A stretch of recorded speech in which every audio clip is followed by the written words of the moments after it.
Quarterback Teddy Bridgewater might be the most polarizing player in Vikings franchise history, where some fans still believe that Teddy was ready to make that jump year 3 before his legs socially distanced from his body. And some fans get so mad, get so triggered, and are just like, noodle arm, blah, blah, blah, blah. And let's be honest, a portion of the fan base actively rooted against Teddy Bridgewater, which is so odd to root against the quarterback of your team because you didn't agree with the draft pick. It is so strange. I mean, people give Kirk Cousins a hard time, but we ultimately hope the Tim Pop Pizza Ranch dictator plays well because we want to win games, which is actually the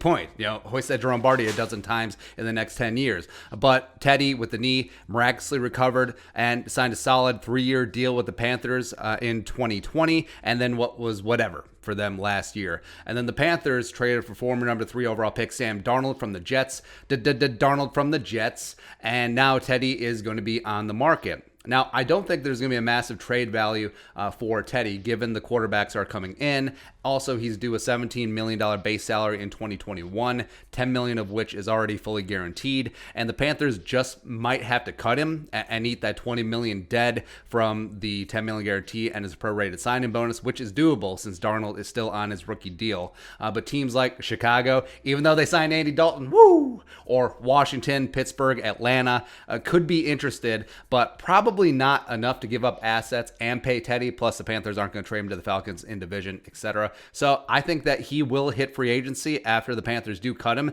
And although it's unlikely, what about the notion of Teddy, Dave, Jerome, Bridgewater back as Kirk Cousins' backup? And I know, if he cannot find a spot to potentially compete for a starting job, $3 to $4 million as QB2, who says no? Besides Kirk Cousins, right? And I already hear the concerns. Noodle arm, right? But he's not coming here to start. Like, he's not going to be QB1. Is he better than Sean Mannion? Is he better than Jake Browning? Is he better than Nate Stanley if poop hit the fan? Yes, he was 5-0, spot starting for the Saints in 2019 as a game manager, which is all that you need as your backup quarterback. And but fans will want him to start. Who cares?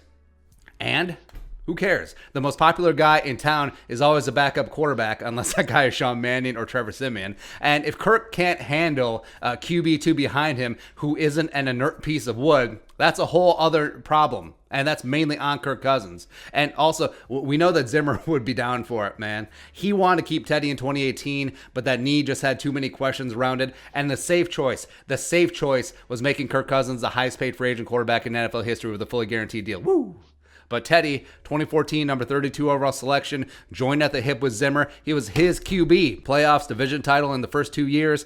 Would have won a playoff game if Blair Walsh didn't Dan Bailey it. Now, am I advocating trading for him, giving up assets, and paying him $17 million? No, absolutely not.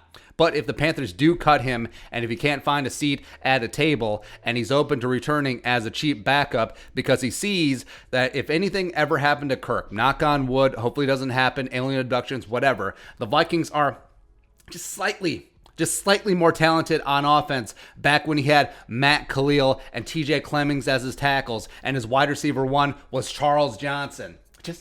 Just in the back of his mind. Maybe rehab his career a little bit, hit free agency next offseason, and then see what happens. But I think Teddy certainly could serve as a high-end backup. And if the price is right, not trading for him. If he hits free agency, go ahead. And like I said, who cares if fans are rooting for Teddy? Who cares if Kirk Cousins has a problem with it? If anything ever happened to Kirk, do you think that Sean Mannion is going to lead us to the promised land? Do you think that Jake Browning is going to be that guy? The Vikings are all in on 2021. May as well double down on the most important position in all of team sports. Go ahead. Beer thoughts. Teddy, QB2? ? Let us know in the comment section below. Subscribe for daily Vikings takes. Want to support that work? Post on the Venmo. But until next time, Skol, production value.